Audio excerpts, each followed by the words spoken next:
Why did he utterly hate Paul Newman? Because their rivalry was not just professional, it was deeply personal.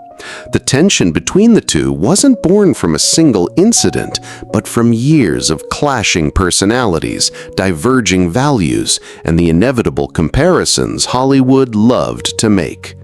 Newman was the charming, blue-eyed golden boy, adored by fans and critics alike. But to some, that effortless perfection felt like arrogance, a spotlight that never dimmed. And for the man who despised him, it was unbearable. But what exactly triggered this hatred? It all started during a film production in the 1960s. On set, Newman's discipline and meticulous preparation clashed with his co-star's raw, instinct-driven style. Scenes would drag on, tempers would flare, and what should have been camaraderie quickly turned into a cold war of egos. Newman, with his polished charisma, had a way of commanding attention without trying.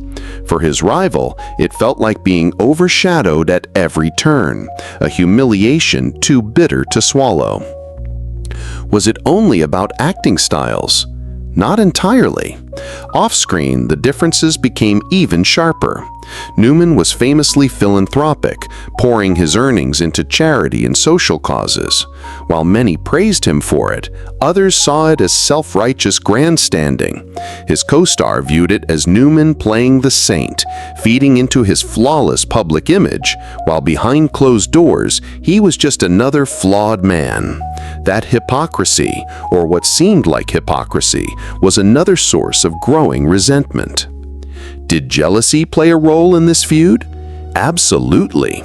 Imagine sharing the same industry, auditioning for the same roles, yet constantly losing to the man the world adored. Newman's star power wasn't just about talent, it was about how he made audiences feel safe, inspired, enchanted.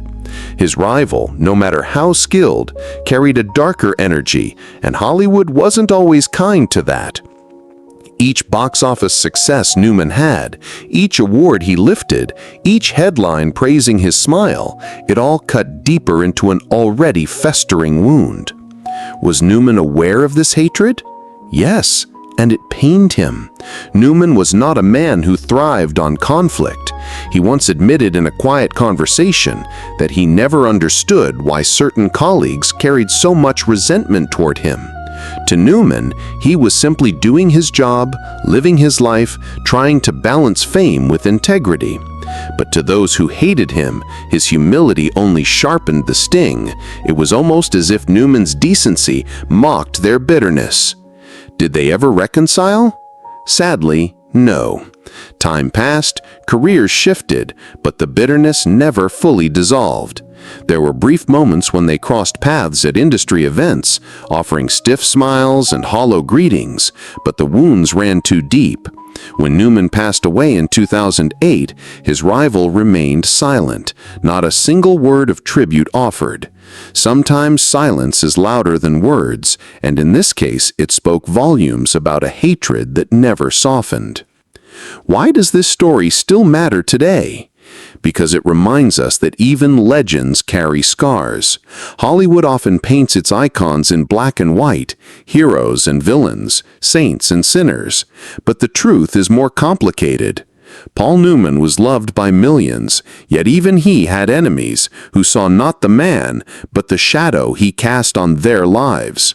Hatred, envy, pride, these are timeless struggles that even the brightest stars can't escape.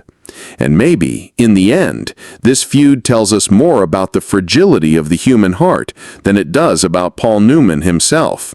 For while Newman's legacy is celebrated in his films, charities, and timeless charm, the bitterness of his rival is remembered only as a cautionary tale, a reminder that envy can consume even the most talented souls. If you enjoyed this story, don't forget to like and subscribe to our channel for more untold Hollywood tales.